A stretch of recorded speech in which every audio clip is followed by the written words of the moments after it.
مساء الخير يا حبايبي، عاملين ايه؟ وحشتوني جدا جدا، يا رب تكونوا في احسن حال. النهاردة هنعمل مع بعض البسبوسة بطريقة مختلفة، بس سهلة وبسيطة جدا، ومش هتاخد منك وقت، وهنعملها من غير فرن.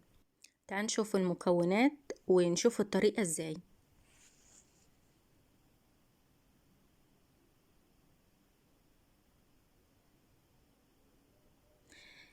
هنا معايا كوباية مية هحطها على النار،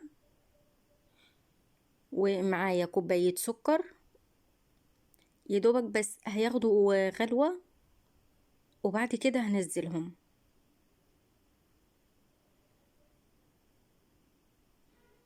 مش هسيبهم يغلوا كتير،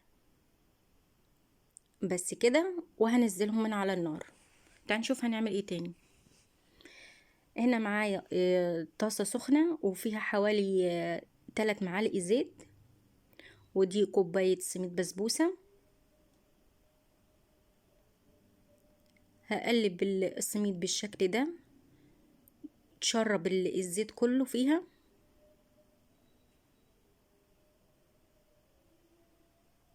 سهلة جدا ومش هتاخد منك وقت خالص. هخليها تحمر كده وتاخد لون اهو بالشكل ده كده. انت ممكن تعمليها بالزبدة او بالسمنة، بس انا عاملاها بالزيت علشان صيامي. بس هنا الزيت اتشرب في السميد كويس قوي. بصي بقي ازاي، وبقي لونها ذهبي. وبعد كده هنزل بالسكر والمية اللي غليتهم على البسبوسة، او بالطريقة دي.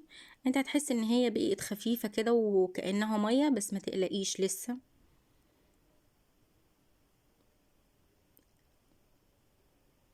بالشكل ده. وبعد كده هنزل بكوباية حليب جوز الهند. طبعا هي البسبوسة علشان هعملها صيامي فعملتها بحليب جوز الهند، انتي اعمليها بالحليب عادي خالص. افضل اقلب فيها كده لحد ما كل السوائل اللي انا حطيتها تتشرب خالص. بصي هتفضلي تقلبي فيها كده، ما تسيبيهاش على النار، تبقى ايدك فيها كده على طول وتقلبي. بصي القوام بيتقل ازاي اهو، اهو بالطريقة دي كده. تفضلي تقلبي على طول كده لحد ما توصلي للقوام اللي انتي محتاجاه، وهوريهولك ازاي. هتقلبي بالشكل ده، هي ما بتاخدش وقت خالص. بس كده كل السوائل اتشربت معايا اهي، وده القوام اللي انا محتاجاه واللي هتحتاجيه تحطيه في الصينية بتاعتك. بس كده. وهنا معايا الصينية بتاعتي هنزل فيها بالبسبوسة بالشكل ده كده. طبعا انا كل ده بتعامل بيها وهي سخنة، مش هسيبها تبرد، وهفردها كويس قوي كده.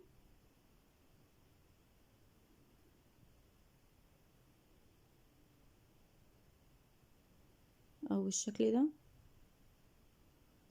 هنا فردتها كويس قوي وضغطتها علشان تبقى متماسكة. وهنا معايا كوبايتين حليب جوز الهند،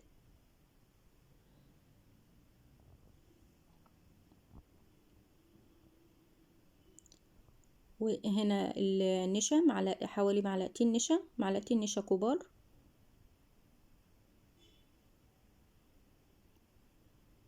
ومعلقة دقيق.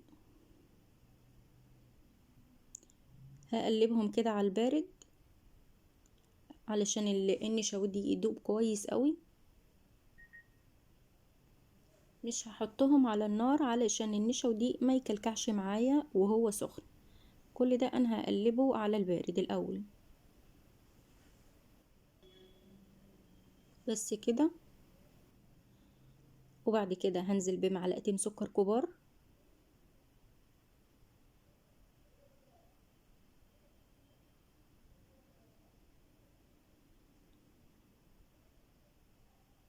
وورقة فانيليا، بس. وبعد كده هدوب السكر كويس قوي فيهم.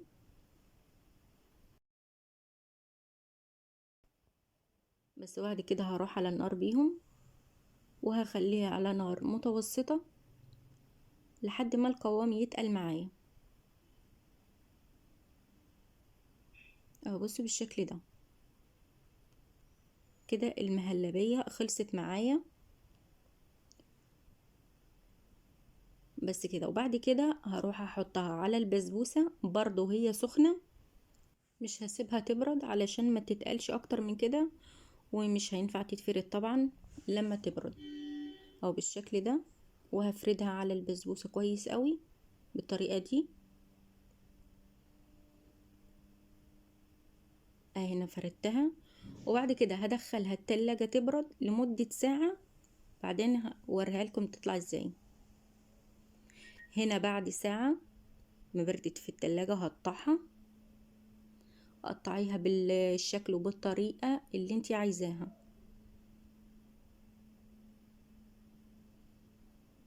بصي بتتقطع بمنتهى السهولة ومتماسكة جدا.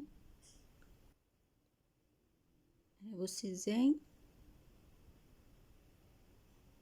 سهلة جدا وما خدتش فعلا وقت خالص. بس هطلع حتة اهي.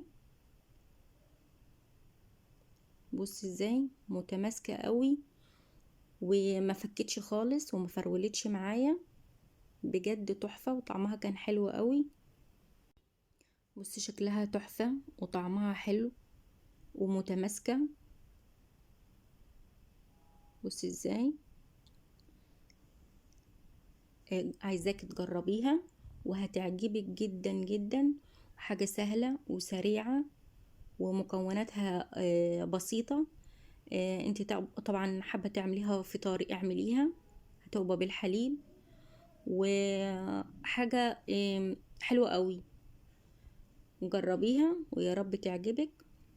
ولو عجبكم الفيديو متنسونيش باللايك والاشتراك بالقناة وتفعيل زر الجرس علشان يوصلك كل جديد. مع ألف سلامة.